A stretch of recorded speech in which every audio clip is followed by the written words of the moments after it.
pode se assentar, abrir a sua Bíblia na carta de Paulo aos Gálatas, capítulo 4. Gálatas, capítulo 4. Quero dizer mais uma vez que você é bem-vindo, bem-vinda à casa do Senhor. Você que está acompanhando aí pela internet. É sempre bom saber que você está conosco. Quando o povo de Deus se reúne, quando nós nos tornamos um corpo em Cristo, algo sobrenatural acontece. Amém? Algo sobrenatural acontece. Gálatas 4:4, a partir do 4 diz assim: Vindo, porém, à plenitude do tempo, Deus enviou seu Filho, nascido de mulher, nascido sob a lei. Versículo 5, Deus enviou para resgatar os que estavam sob a lei, a fim de que recebêssemos a adoção de filhos, e porque vós sois filhos, enviou Deus ao nosso coração o Espírito de seu Filho, que clama, Abba, Pai. De sorte que já não és escravo, porém filho, e sendo filho, também herdeiro por Deus. Amém? É Natal. Está chegando os dias de Natal, mas nós já podemos sentir o clima, apesar da quarentena, da pandemia.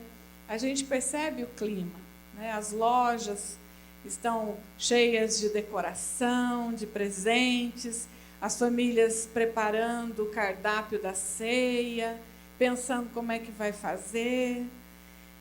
Nós estamos nesse clima, chamado clima natalino, né? Você liga a televisão, já tem musiquinha, filminho, tudo para lembrar o Natal. Mas o que eu quero refletir com vocês nesta noite é que o Natal do mundo não tem nada a ver com o Natal de Jesus. O Natal do mundo é fantasia, é imaginação, é ilusão. O Natal do mundo tem luzes brilhando, e eu vi uma reportagem que tem uma casa aqui em Cambé, né? Quem já foi visitar? Passou lá em frente.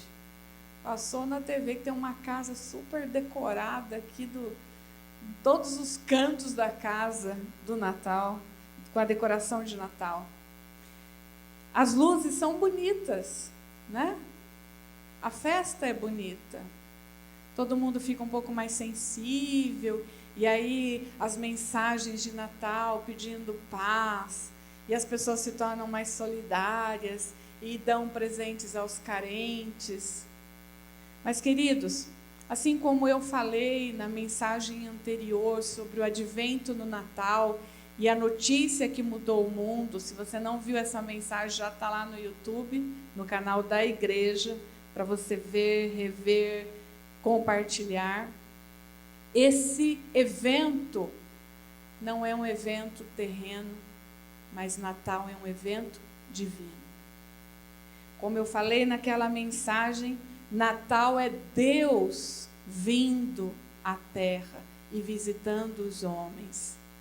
E aqui Paulo, eu já preguei num outro contexto, uma outra mensagem sobre esse texto de Gálatas, mas eu quero me ater ao fato de que Paulo está dizendo, Deus enviou.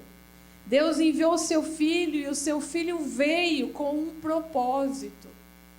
Jesus veio ao mundo, veio por um propósito de Deus. Interessante que quando você pensa, e nós lembramos na mensagem anterior, o nascimento ali de Jesus, o nascimento de Jesus não tinha nada a ver com a fartura de hoje, né? Jesus não tinha uma cama, uma vaga na hospedaria, não tinha decoração no estábulo.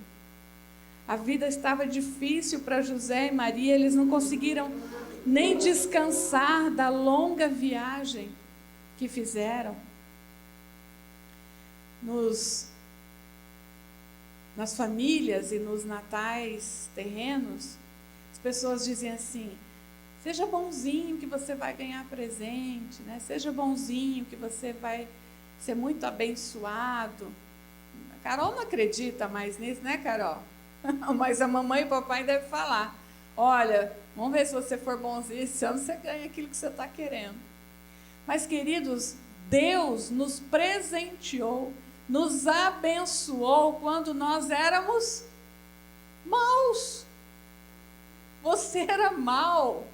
Você não precisou ficar bonzinho para receber toda a sorte de bênçãos espirituais que Deus, antes da fundação do mundo, já determinou para nós.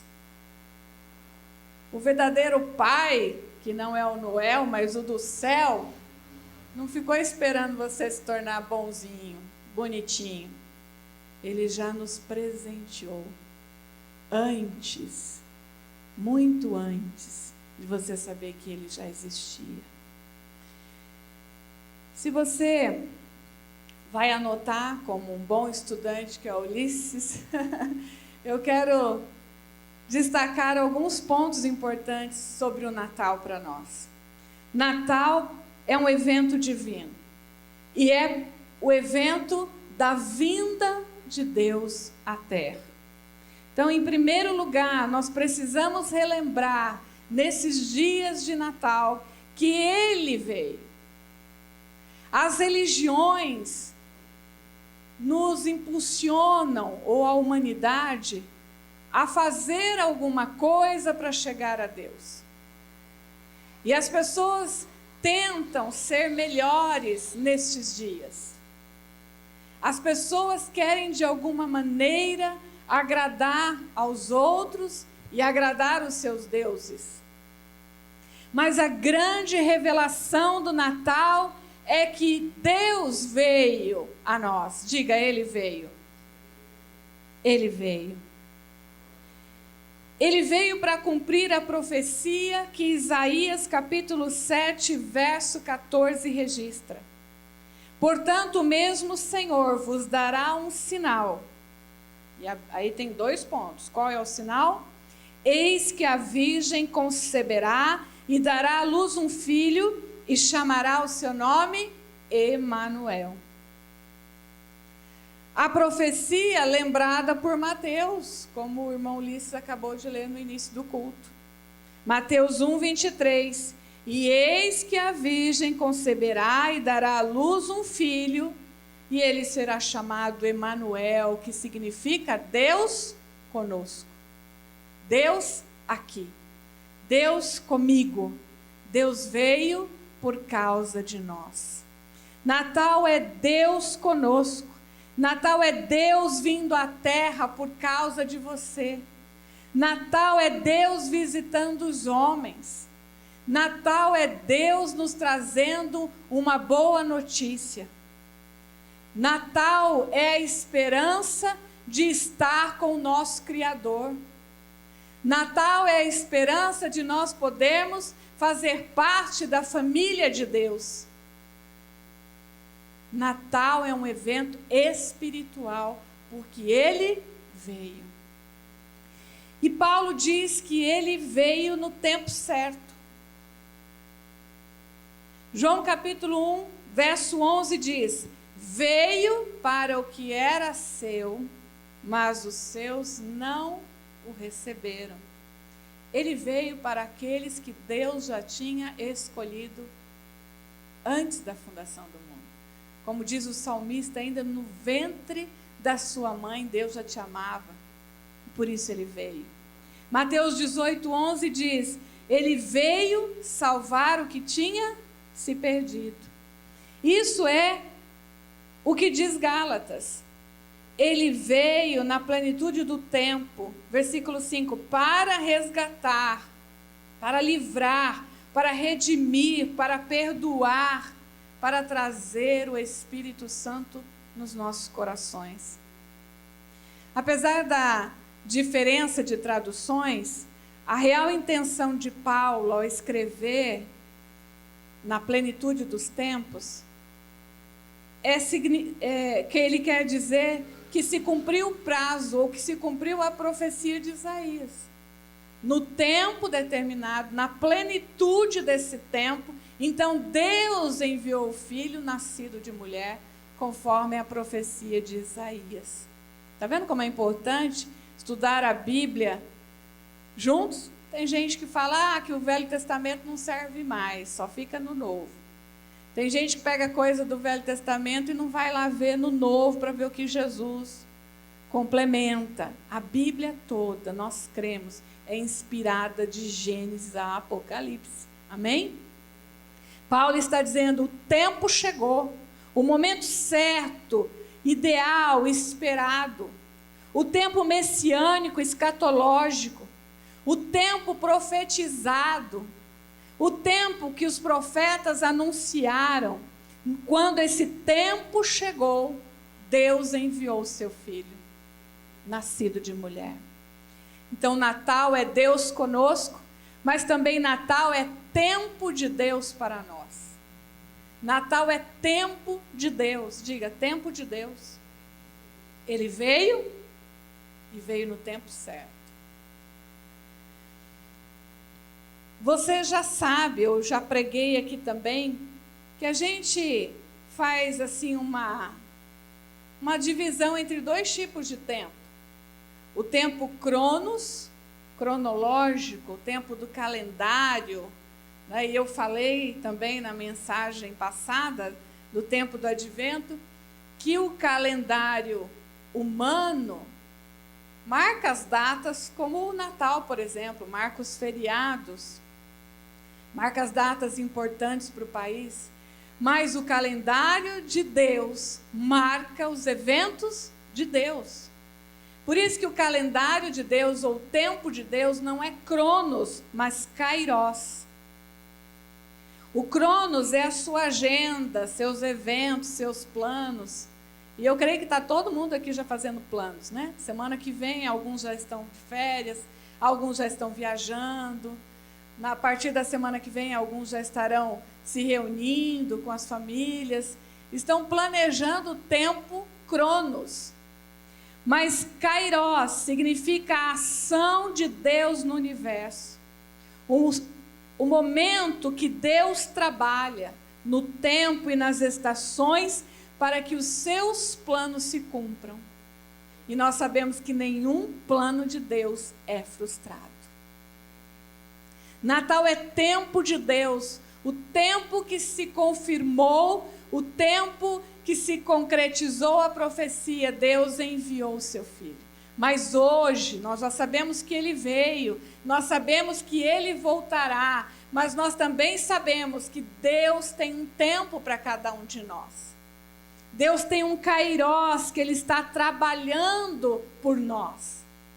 Talvez você está dizendo, é hoje que eu vou fazer isso, é amanhã que eu vou fazer aquilo, nesse Natal. Minha mãe costuma dizer isso, deve estar assistindo. Ela fala, no Natal eu vou me dar de presente. Porque é aniversário dela. E aí a gente acaba dando só um presente, né? De aniversário, de Natal, tudo junto. Ela fala, não, então eu vou lá, eu me dou de presente. Talvez você esteja fazendo os planos cronos. Mas eu quero dizer para você nesta noite, que Deus tem um tempo Kairos na sua vida. Ele tem um propósito. E no tempo dele, no tempo determinado, no tempo profetizado, os planos dele a nosso respeito hão de se cumprir. Um autor escreveu assim, Kairos representa aquele momento emocionante quando tudo muda. Quando Deus se levanta, como se Deus se levantasse do trono. Quando Deus dá ordens que transformam o que está estagnado em movimento. Que fazem nascer um novo dia e uma nova situação. Se nós formos olhar na Bíblia, quantos momentos Kairos de Deus aconteceram. Quando todo mundo achava que estava perdido. Quando todo mundo achava que não tinha solução.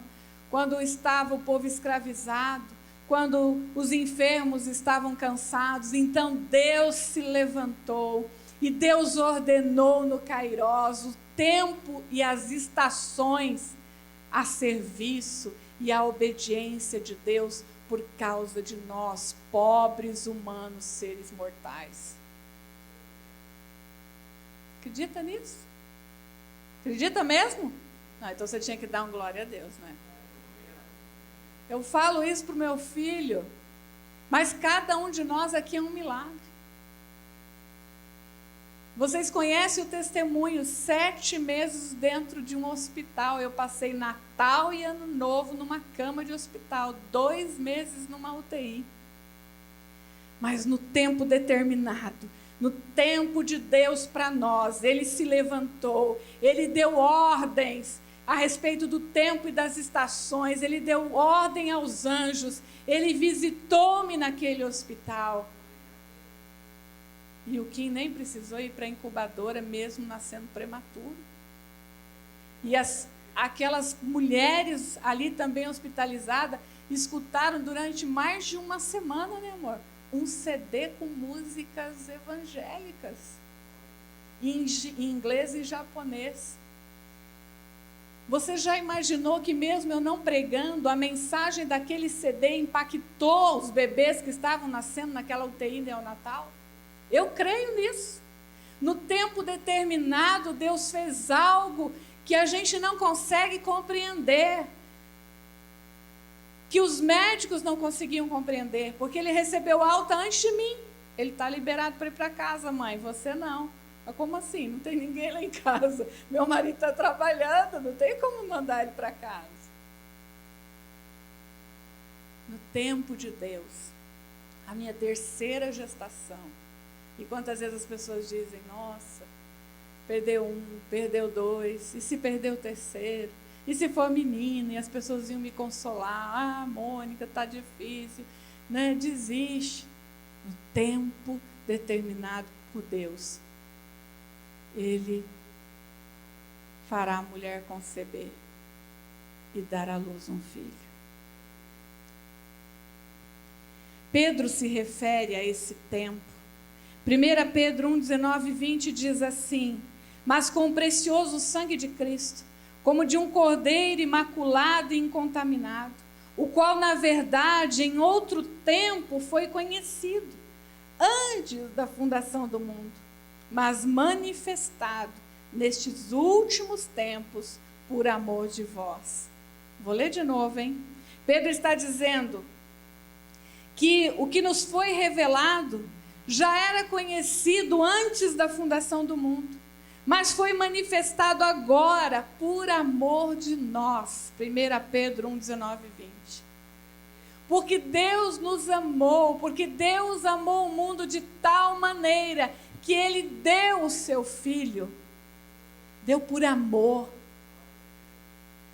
Ele trouxe essa revelação do Natal, Ele cumpriu esse plano, Ele enviou o seu Filho por amor. E queridos, não foi um evento isolado. Você pode dizer assim, olha, mas Jesus não nasceu dia 25 de dezembro. Os nossos professores lá, né, ensinam muito bem. De fato, não é 25 de dezembro. Mas quantas pessoas, como a minha mãe, que nasceu 25 de dezembro, foi registrada dias depois? Ou o meu sogro, que nasceu em março, foi registrado só em novembro. O que eu quero dizer para você é que Lucas situa Jesus na história. Lucas diz, naqueles dias, no governo do imperador César Augusto, não foi dia 25 de dezembro, mas Lucas situa Jesus na história. E sabe por que para nós não importa a data? Porque nós não podemos nos ater ao Cronos. Hoje é dia 20, hoje é o nosso culto de Natal. Hoje é o nosso culto de Natal. Não como os cultos antes da pandemia, que a gente terminava, ceava, né? Que fazia uma grande festa, porque não estamos podendo nos reunir em grande número de pessoas, não podemos ficar aqui para comer juntos, mas tem alguns objetos no culto. Nós cantamos Nasce Jesus, para lembrar o Natal, dia 20. Para nós não importa o Cronos, mas o Kairos de Deus. O que vale para nós é o Kairos de Deus. Ele veio e ele veio no tempo certo. Ele veio nascido de mulher. Ele veio concebido pela Virgem e pelo Espírito Santo. Gênesis 3,15 diz assim: porém inimizade entre você e a mulher, entre a sua descendência e o descendente dela. De quem? Da mulher. Este, ou seja, o descendente da mulher, te ferirá a cabeça. Para quem Deus disse isso? Para a serpente, que é o símbolo do nosso inimigo. Ele veio nascido de mulher para cumprir a profecia que Deus já tinha dado lá no Jardim do Éden. Deus poderia acabar com Satanás? Claro, foi ele que criou Satanás também. Num estalar de dedos, dissipava os anjos. Mas escolheu Deus fazer com que a descendência do próprio homem, a quem Satanás queria destruí-lo. Não é tremendo isso? Olha, você se rebelou, você agora quer ser Deus porque você se rebelou contra os homens? Você achou que eu não deveria criá-los, amá-los, à minha semelhança? Então você vai ver o que vai acontecer. É um homem que virá e destruirá Satanás. Ele veio para cumprir a promessa de Deus. Filipenses 2,7 diz: mas se esvaziou a si mesmo, tomando a forma de servo, fazendo-se semelhante aos homens. Ele veio e ele foi 100% humano. E como homem, ele entende as nossas lutas. Ele sofreu, ele chorou, ele teve fome. Ele disse que não tinha nem onde colocar a sua cabeça para descansar. Nós vemos Jesus se dirigindo ou se referindo a si próprio como filho do homem. Por diversas vezes ele diz filho do homem. E esse nome, essa figura filho do homem, tem a ver com essa humilhação de deixar a sua glória, a sua grandeza e a sua majestade divina e se tornar homem como nós. Foi traído, foi preso, foi açoitado, foi morto, crucificado. Mas a Bíblia também usa a expressão filho do homem para exaltar o filho do homem que ressuscitou e que voltará em glória. Por causa de Jesus, nós temos a esperança de vencer Satanás, as tentações, as lutas, como ele venceu. A Bíblia diz que em tudo ele foi tentado, para que nós pudéssemos ver que é possível vencer. E o que vence o mundo é a nossa fé. Ele veio até nós. Ele veio no tempo certo. Ele veio como homem nascido de mulher. Ele veio com um propósito. Ele veio para ser luz. Ele veio para resgatar a humanidade, a nossa condição humana, que estava depravada, corrompida, distante de Deus. Eu comentei aqui que havia pregado já num outro Natal sobre a luz do Natal. E quando eu preguei essa mensagem sobre a luz do Natal, eu fui estudar o que é a luz, do ponto de vista da física. E eu descobri muitas coisas que eu não sabia. É lógico, não vou dar uma aula de física aqui para vocês, porque não é a minha especialização. Nem vou pregar a mensagem completa, a luz do Natal. Mas eu quero falar um pouquinho dessa luz. A luz é conhecida como um fenômeno físico imprescindível para a Terra e para os seres humanos. ou melhor, para todos os seres vivos. A luz carrega uma carga de energia. Se você for pesquisar, você vai ver vários cientistas, né? Desde Einstein, Thomas Edison, James Maxwell. Esse James Maxwell afirmou que a luz é uma modalidade de energia radiante que se propaga em ondas eletromagnéticas, ou seja, uma onda que leva energia. Esses estudiosos, eles definem que há corpos ou fontes de luz chamadas fontes primárias. A fonte primária são corpos que emitem luz, que têm uma luz própria. Entre eles, o sol, as estrelas, a chama de uma vela, elas têm luz própria, emitem uma luz própria. E chamam de fontes secundárias aquelas que refletem a luz ou são iluminadas. Então você olha na água, por exemplo, você vê uma água iluminada, refletindo a luz, as nuvens iluminadas no céu. Nós sabemos, aprendemos isso na escola, que a principal fonte de luz para nós na Terra é... O que é, Carol? O sol. O sol é também a fonte de energia. Então, a luz própria do sol vem como ondas, vem como energia para nós. Lembram lá da fotossíntese que a plantinha precisa para sobreviver? E quantos filmes de fim do mundo, onde os roteiristas tentaram mostrar que o sol está escondido e o povo está morrendo, está ficando doente. O sol é a nossa fonte de energia. E hoje em dia, nesse momento agora da pandemia, as pessoas estão sofrendo porque nós estamos passando cada vez menos tempo ao sol. Estava brincando com a Mirtes, que está, né, tá com uma cor ali de sol dourado, né? E eu, branquinha, só dentro de casa, eu queria estar com aquela cor. Porque meus exames ultimamente mostraram que eu estou com falta de vitamina D. E a vitamina D é algo que o sol produz em nós. Bom, mas você deve estar se perguntando, que tudo isso tem a ver com Jesus? Ah, querido, tudo a ver. Como eu acho lindo esse Deus, como eu amo essa palavra. Quando a gente olha o princípio da criação, o que diz? No início a terra era escura, era escuridão, era trevas, era vazia, não tinha nada.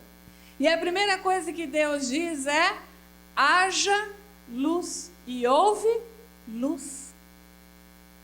A primeira coisa que Deus faz é trazer luz à terra, luz ao caos. A primeira coisa que Deus faz é criar uma onda magnética, vamos dizer assim. A primeira coisa que Deus faz é criar uma onda de energia. E aí quando falam para mim assim, então você não acredita em Big Bang? Eu falo, olha, até acredito. Mas eu acredito que ele foi produzido por Deus. Quando Deus disse, haja luz, e pá! O Big Bang aconteceu, uma explosão de luz no universo. E olha o que a Bíblia diz. Colossenses capítulo 1, verso 16.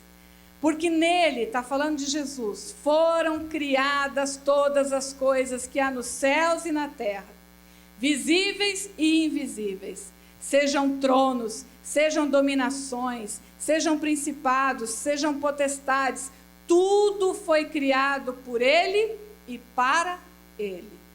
Verso 17, Colossenses 1,17, ele é antes de todas as coisas, e todas as coisas subsistem nele. A Bíblia está nos revelando que Jesus é a fonte de luz, onde a partir dele todas as coisas ganham vida, onde a partir dele todas as coisas são criadas. onde a partir dele, como fonte primária, que irradia luz própria, todas as outras coisas são iluminadas. Eu e você somos fontes secundárias. A gente reflete o sol em nós, né, na nossa pele. E nós também recebemos a luz de Jesus para refletir no mundo. E quando o texto diz, e ela conceberá e dará à luz um filho. De onde você acha que vem esse termo? Ela vai trazer à existência um filho. Ela vai dar vida a um filho. Ela vai trazer esse filho que estava invisível ao reino visível. O termo dar à luz é sinônimo de dar vida, de trazer à existência. E Jesus se declarou, eu sou a luz do mundo. João 12:46, eu sou a luz que vim ao mundo, para que todo aquele que crê em mim não permaneça nas trevas. Gente, se nós entendemos isso, o nosso Natal é diferente, a nossa vida é diferente, nosso discurso no mundo é diferente. Ele diz, eu sou a luz, e aquele que crê não vai mais ficar em escuridão, não vai mais ficar nas trevas. Esse é o propósito pelo qual Deus nos dá o Natal. João capítulo 1, de 4-9, fala, nele estava a vida, e a vida era a luz dos homens. Quando a explosão no Gênesis, haja luz aconteceu, eu e você já fomos criados. Até que a sua mãe, a minha mãe, desse a luz. Mas nós já estávamos criados em Deus. A vida estava nele, e a vida era a luz dos homens. Ali estava a luz verdadeira, esse texto de João capítulo 1. Ou seja, a fonte primária, a fonte total de luz, que ilumina todo homem, fonte secundária. Ele é a luz primeira, mais do que o sol que nos dá vida, não somos ninguém sem a vida de Jesus em nós. Sem a luz verdadeira em nós, não somos nada. Vamos passar por essa terra e vamos virar pó. Queridos, o Natal é Deus conosco. O Natal é tempo de Deus para nós. Mas o Natal também é a luz de Deus em nós. Natal é a luz de Deus em nós. E Paulo termina aqui nos versos 6 e 7 dizendo, ele veio para resgatar e nos tornar filhos, e nos tornar herdeiros. Como pais maus que somos, Jesus diz isso, está lá em Mateus, sabemos dar boas coisas aos nossos filhos, quanto mais o Pai que está nos céus. Você acha que Deus não quer te dar presentes? Será que Deus não está olhando para mim, para você, e como pai amoroso, ou como Paulo diz assim, o Abba, que significa paizinho, que o paizinho está olhando para mim, para você, e não quer conceder o que você está precisando nesse Natal? Você acha que o paizinho não está vendo o seu sofrimento, você que precisa de cura na sua enfermidade? Você que está precisando se livrar de um problema na justiça? Você que está precisando renovar seu casamento? Você que está precisando mudar sua profissão e crescer profissionalmente? Você acha que o paizinho não está olhando para você, desejando te presentear? O texto diz que não somos escravos, mas somos filhos. E como filhos, herdeiros de Deus. Nós não podemos ser como aquele filho mais velho da parábola do filho pródigo, que ficou enciumado quando o pai fez festa para receber o filho pecador, quando o pai deu um anel, quando o pai deu roupas novas, ele ficou enciumado. Porque ele falou, você nunca me deu nada. E o pai disse, filho, tudo que tenho é teu. Tudo é teu. Muitas vezes nós não temos sabido usufruir de tudo que Deus nos deu. Ele não deu simplesmente para o nosso bel prazer, né? Não significa que Deus hoje vai te dar, sei lá, um Porsche, um Camaro, só para você sair por aí exibindo. Não. Mas se é um carrinho que você precisa, Ele dá. Ele te ajuda. Ele não vai te vestir, né, de relógios de ouros e brincos de diamantes, só para você sair por aí exibindo. Não vai. Mas se é um vestidinho, um sapatinho novo que você quer nesse Natal, Ele pode te ajudar. Faz lá o seu orçamento, ora. Você vai ver se Deus não abre as portas, não abençoa, porque Ele quer a nossa felicidade. Mas Deus não está preocupado em nos dar coisas. Ele não está preocupado em nos encher de bens materiais. Ele está mais preocupado em nos tornar verdadeiramente seus filhos, semelhantes a Ele, com as mesmas virtudes, com o mesmo coração, com a mesma perspectiva de uma vida eterna com Ele. A Bíblia diz que Ele está preparando uma ceia, Ele está preparando morada. E quando nós chegarmos lá, Ele vai dizer, ventre bendito, bendita de meu Pai, venha cear comigo. Ele está preparando na terra ou no céu. E você quer estar lá? Você já imaginou? Se a ceia daqui é boa, gente, imagina do céu. Imagina você sentada à mesa, sentado à mesa com Deus. Esse é o desejo do nosso Pai.